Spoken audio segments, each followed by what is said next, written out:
Good morning. Good morning. Okay, we're awake. Excellent. All right, so I'm going to do this. Going to try to go through this really quickly, just so that if anyone has any questions.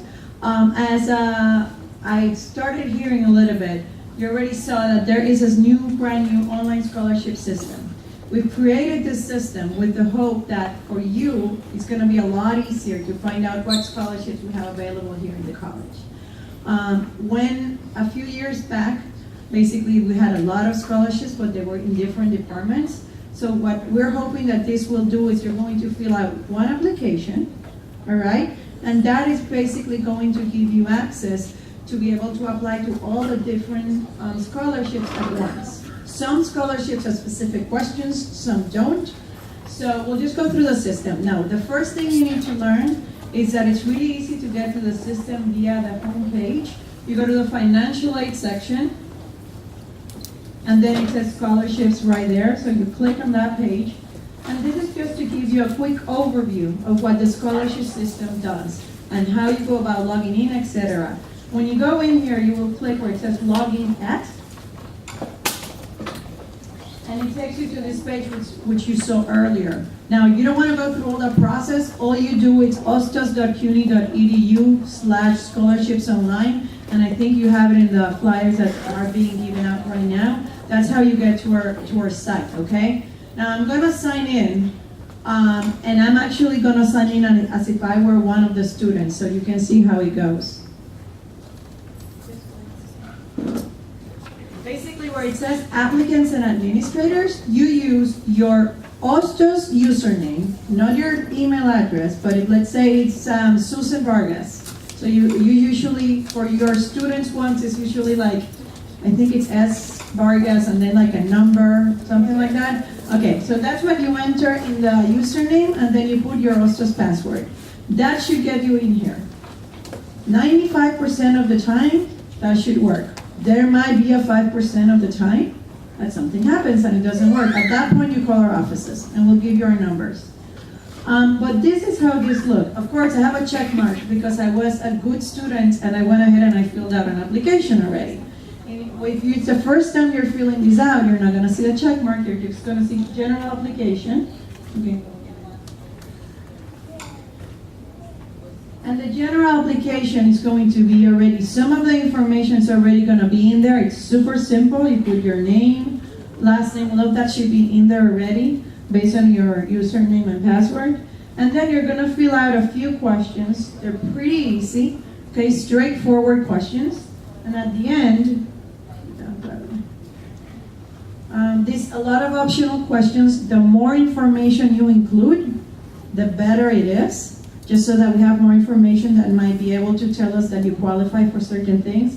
And at the end, it asks you just to give a little bit of a biographical information. Now, I know some people writing just, if I have to write, I don't want to do it.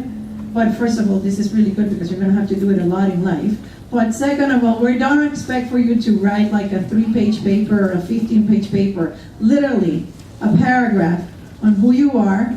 You know, I am, in my case, Ana Carrion. I come from Puerto Rico. I want to study whatever. You know, anything important that you feel that you should let us know about. We usually use this for purposes of letting the donors know who you are. You know, so it's a little bit of information that you might want to share with us. In some cases, this information for scholarships, they are using it to review your application, and you will know when that happens. So that's the process. You fill all of this out, you click save, and then what you're going to see, you see it over here, is you're going to go to opportunities, and based on what you enter, go to recommended. You're going to see in here some recommended opportunities for you.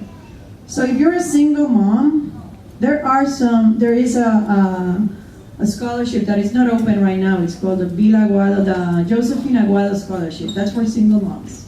So a single mom might want to apply, and that's for them. There are some scholarships that are for dreamers. There are some scholarships that are for anyone and everyone. There are some scholarships that are for business students. So depending on what you fill out, it might come out here in the recommended page. But let's say you don't care about the recommended ones. You want to see all of the scholarships. All you do is go up to where it says hours, and that shows you every scholarship. The ones that have the yellow next to them are the ones that you can apply for right now. The ones that just say none, they haven't been opened yet. Why? Because there are many, many scholarships that are going to be through the academic departments. And we're in the process of opening those up. Yes? So, ladies and gentlemen, I'm Professor Sandy Figueroa from the Chair of the Scholarship and Awards Committee of the College Senate. And we work very closely with this system, so we're really very pleased with it. The scholarships that Vice President Carrion is talking about for honors convocation in the spring semester, those are given out by the departments, all right?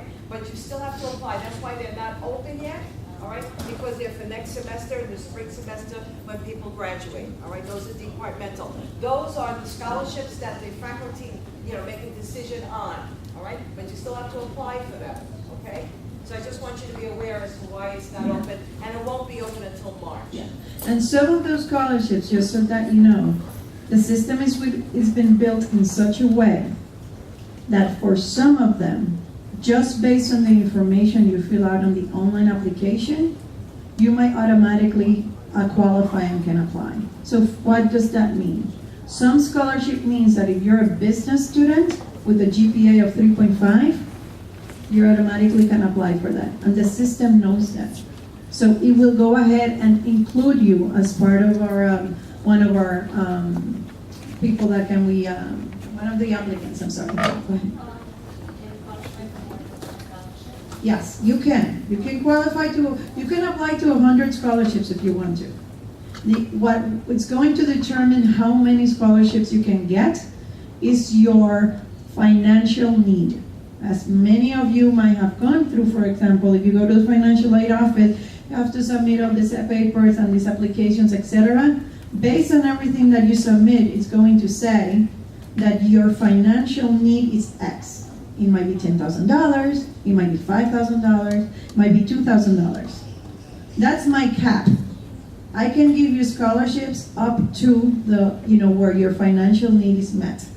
For Dreamers, for example, they cannot apply for financial aid, they cannot receive financial aid. So they're obviously, we can give them a lot more money. But the important thing is to go through the system. Vice President? Yes.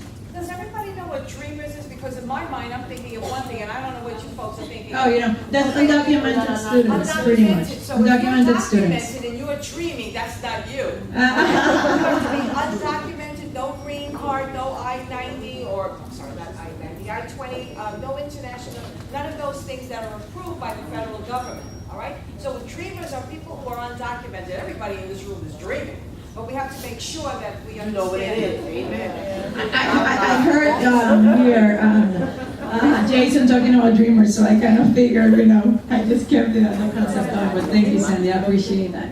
And that is pretty much how the system goes. I don't want to take too much time. The important thing about it is that we are having opportunities come up like this. Today, and I know I've heard from some students, and I'm not looking anywhere, that you guys are not very fan of email. I understand that. I know you get a lot of emails, especially from my office, that are like, delete, delete, delete. I understand. However, the way the system is set up right now, if you get a scholarship, you've applied, you will be notified via email. And you will have to click on a link to accept the opportunity. So, until the system changes that I can text you, and at that point you're going to get so many texts that you're going to ignore them anyway, you have to check your email, okay? And the thing is here, today, for example, we're going to be putting out an announcement on 2 new scholarships that are going to be uploaded to the system. The Elias Carmen Scholarship and the Bronx CUNY Scholarship, okay? The great thing for us is that we've been putting out scholarship information and we've gotten hundreds of applicants. So a lot of people apply, but you just never know when in your situation you might be able to get a scholarship from us. Yes? Just out of curiosity, you said that there was a cap, so if your need is $5,000 $30,000, it can go based on that. However, if you were to take out a student loan, does that minimize your chances of getting a scholarship? I believe so, but I would say not to answer and say anything that I'm not completely an expert on. You should check with the financial aid office on that, or you could call me later and I will find out for you. Can you also mention, Vice President, the external scholarships? Yes. Because I think this also responds to the Yes. young woman's question. Yes, so we have, outside of ours, we have theirs, no, we have external. The external scholarships, what we've done is we've been just doing research, and we've been contacted slowly but surely, more and more people are contacting us, our office, about scholarships. So they're coming in, and we've been listing them here. Now, these scholarships are not our office, the college doesn't review, we don't give out this money. This is specifically scholarships that are external. It's like the one that Jason was mentioning earlier. So we put it here for you to go to their website and apply. Yes? Are they legit? Have you checked? Because I know I've been online and I've applied for scholarships that weren't legit. They just stole my information. So have you checked them all first and they're legit? That is a really good question, and I will definitely recheck them. Okay. We took the last year, we actually contacted an organization that provided us with a directory of all of the scholarships, and that's how we went about it. But now that you mentioned that, we will go ahead and triple check that they're fully legit. That's a really good question. It's an excellent point. You can, definitely the ones that come from CUNY, they're legitimate. Jack Kent Cook, all of the Phi Beta Kappa scholarships, they're all legit. Go for the big names. You see the ones that say, Molly Goldberg's grandmother, those might be a little shaky. But the ones that Jack Kent Cook is coming up very soon, Gutman, because that's within CUNY, that's coming up very soon, Kaplan, all of those. And you can tell when you go into the website, because all we're giving you is the website address, okay? So you look at, but before you start giving out information like crazy, make sure you check it out. You can also check out with Jason, you can check out with Vice President's office. Claudia Hernandez is a saint, a walking saint as far as up She is, he has to deal with me every day. And then you can ask me as well. I have to ask because I think many of the students assume that being that it's on the host's website that you guys reviewed it and it's all okay. No, that's a really good point, and we will triple check the ones that we have up right now. Okay. So thank you for bringing that up. Very good question. I think that's it. I mean, if you have any questions, any last questions before I leave? Okay, our extensions, real quick. The queen of scholarships in our office is Claudia Hernandez. Like Sandy said, she's a saint, but be nice to her, please. She gets a lot of requests. And her extension is 4394. So if you're inside of Hostos, 4394. Virginia Almendares. She's Claudia's supervisor. The other saint in my office that deals with me, and Virginia's extension is 4465. All of this you can find in our website though. If you go to our website, you're going to find it at the end of the scholarship page, and if it's not there, we should include it. My extension is 4407, and our offices, the door is open. So please feel free, come on in. Do realize, please, that some of the scholarships, well, not some, all of our scholarships are basically money given by our donors. I have to follow what the donor requires from us. So we try to accommodate everyone, but if a donor tells me I want the top 3 GPAs within business, I have to choose the top 3 GPA within business. So just know that, we have review committees for all of the scholarships that kind of go through and select the students, okay? Yes, last question, yes. So, when a certain scholarship asks for additional documents, how do we put it into the system? Or do they ask for it later? No, the system will tell you upload the document, and all you're going to do, like if it says you need to put a transcript because it's a transfer scholarship, it says upload your transcript, let's say, or whatever it is, your resume, whatever it is. It's going to click upload, and then it's going to pop up one of those windows that say choose the document that you need to upload. Again, you have any issues, you need help, call Claudia, but do call her. The poor thing, sometimes she has 10 people in the office coming in all at once while she's actually trying to finish something for us, and we're driving her crazy. So be gentle, but do call us, please. Thank you.